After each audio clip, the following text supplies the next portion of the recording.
I want to avoid as much confusion as possible about the title of this video, so I'm going to explain it as early on as possible. Now, you might see the title, Fair Decks Don't Win, and you might say, oh man, Doug, you're right. The format has gotten so bad that you have to be playing the most unfair deck ever if you want any chance of beating the meta game. Man, the game is just so unfair in every single deck, and that's not what I'm talking about. What I'm talking about is that there are decks out there, there's a lot of decks out there, usually rogue decks, that simply don't do anything that's unfair, and it's really hard to play those decks. Now, once again, you might not like what I'm saying, but what I'm trying to say is that for you to play a rogue deck in a successful manner, that rogue deck has to be doing something unfair. Maybe not every part of the deck is unfair. That's pretty unlikely, because if every part of the deck is unfair, then it's probably a meta deck. But if you're going to play a rogue deck and you want the rogue deck to be successful, you want to have at least a couple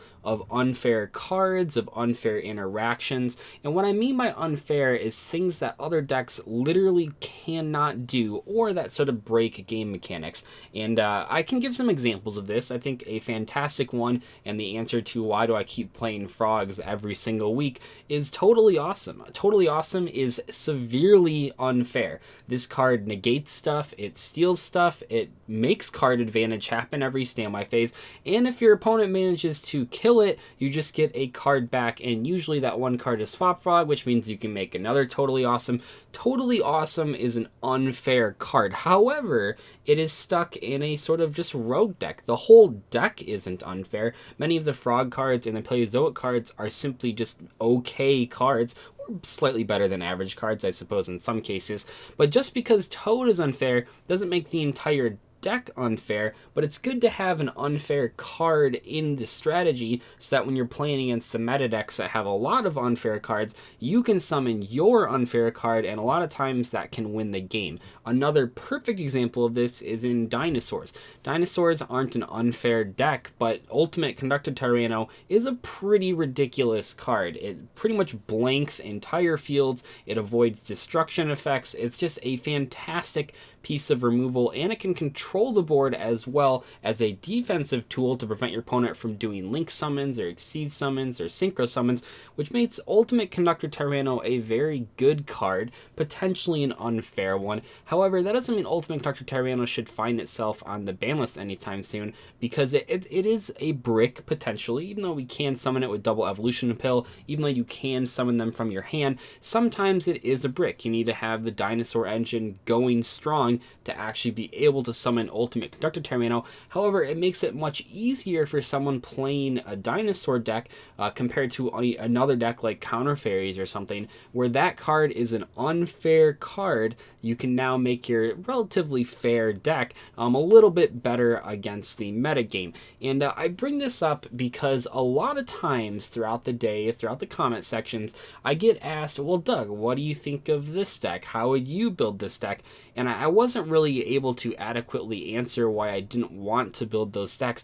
But the simple matter of the fact is that in many of those cases, the decks you guys are asking me about and that I haven't ever posted about, the reason I'm not playing them is because there's nothing quite unfair enough for them to actually be competitive. And that's tough, because when your deck has nothing unfair about it and it's completely fair, it's so hard to play. It's actually just tedious to try to play the deck, because every single turn you're like, okay, what is my win condition here? I don't really have an end goal. I think of the Cybers monsters a lot when I think of this. These cards aren't necessarily bad. I mean, I look at a card like Ram Clouder. This card is fine. It's not overpowered and it's not terrible. You tribute a guy to get a Cybers monster in your graveyard. That's kind of cool. You can bring back some Link monsters, make some bigger Link summons, but this card isn't unfair enough. If this card said when you summon it, bring back a monster in the graveyard, definitely, like, that would be playable.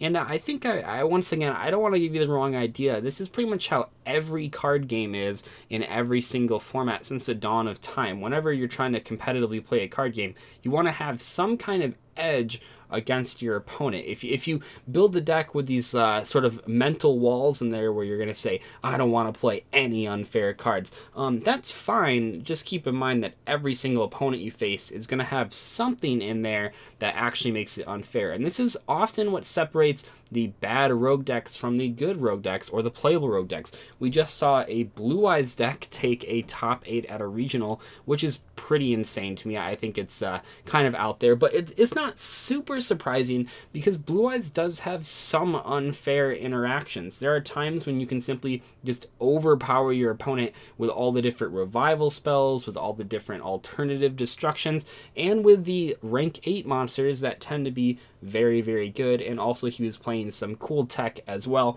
Maybe I'll do a video about that deck. It was actually really cool. But yeah, so Blue Eyes has some unfair combos, and even though the deck itself isn't like overpowered by any means, even when it was the quote-unquote best deck back in late 2016, a lot of people complained about it, that it was too inconsistent, but it definitely has some unfair things going for it, many of them revolving around the revival spells and the huge monsters that you can throw on the board, which means that Blue Eyes is going to have a better chance compared to something like Red Eyes or Dark Magician. Both those decks are severely worse than Blue Eyes. Dark Magician at least has some cards in there that are pretty good, but it seems like every time Dark Magician gets a good card, that good card has a huge downside. I think of Eternal Soul. Like, this card would have been perfectly fine without the effect that blows up your own field, and yet they add that on there. I think that's a pretty common theme with a lot of the decks people ask me about. If a card has a good effect, that's awesome, but if then Konami sort of tacks on a bad effect for seemingly no reason, well, that's not so good. And I think about that a lot when I think of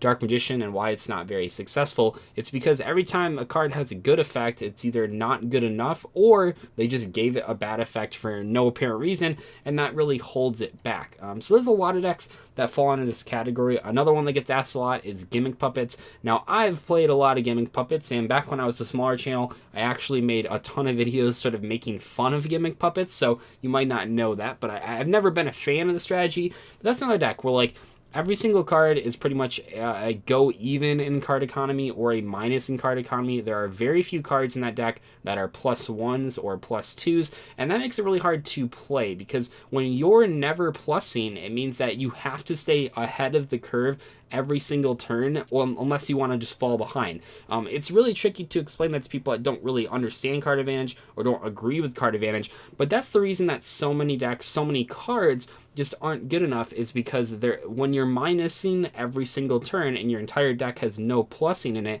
as soon as your opponent pluses one card and then kills one of your cards, well, now there's a 2-card difference between you guys, and you can never come back from that without maybe a card like Regeki or something, but your actual engine cards will never help you come back from that, which means that you'll be playing from behind the entire game, which is really tough. And that it's usually more extreme than that, because usually it's the meta decks or even the good rogue decks are plussing a lot more than just a +1 per turn. So you have to keep up with like a +3 per turn or +4 per turn.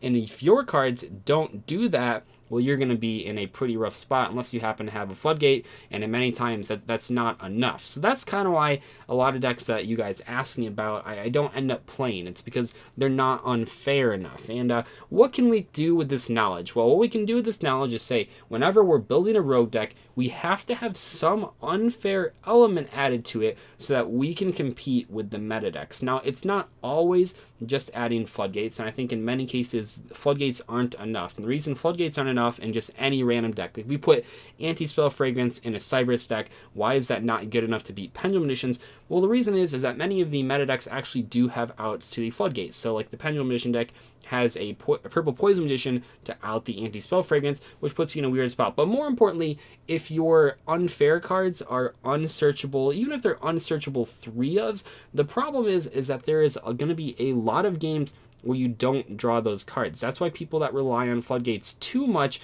don't really win that many games, because there's so many games where you don't draw them. And I know you might be thinking, but Doug, you play anti-spell fragrance and frogs, therefore aren't you sort of arguing against yourself? Not really, because you can win plenty of games just off of having a couple good traps and a totally awesome on the board. That'll win plenty of games, because Toad is an unfair card. So the anti-spell fragrance definitely auto wins you the pendulum matchup, but you don't have to draw it to actually win the game, where in cases if we were playing it in like Cybers, you would actually have to draw the anti-spell fragrance, and they would have to not have an out to it for you to win the game. So I think what we can do with this knowledge is say, whenever we're building a rogue deck, what unfair cards, what unfair combos can we put in here to actually make this deck competitive? I think of FAs. What unfair card do they have in there? Well, they have a 2-card Skull Dread combo that can result in a huge board. That's pretty good. Not every deck has that. If we think of like World Chalice, that deck's not super great, and it wasn't very great for a long time, but recently people are playing it because it has some really ridiculous Venus combos that result in like Archlord Christia. They have a lot of good Firewall combos. They can just keep going, and that makes them a pretty good deck when you consider the unfair cards in there, even if not every card in the deck is just crazy and super unfair. As long as there's a couple unfair cards, as long as there's a couple unfair combos, you'll have a lot better shot at your regional qualifier, at your YCS, even at your locals. And yeah, I think that's pretty much everything that I want to say about this topic. Hopefully you guys understand. I tried to be as sensitive as possible, but just understand that a lot of times when you ask me about a deck, and you can go on my channel and see that I've never ever talked about it or never ever played it, usually it's just because the deck is too fair and it's kind of uninteresting, and also without making an entire video dedicated to it like I have now I have something to look back on when anyone says, well, why don't you play this deck? Well, now I can just link them to this video. But if I didn't make this video, or I just mentioned in a different discussion video, oh, I don't play this deck because it's too fair, well, without any context, that doesn't sound quite right. So it requires making an entire video describing what I'm talking about. Anyway, though, I will see you guys later. Goodbye.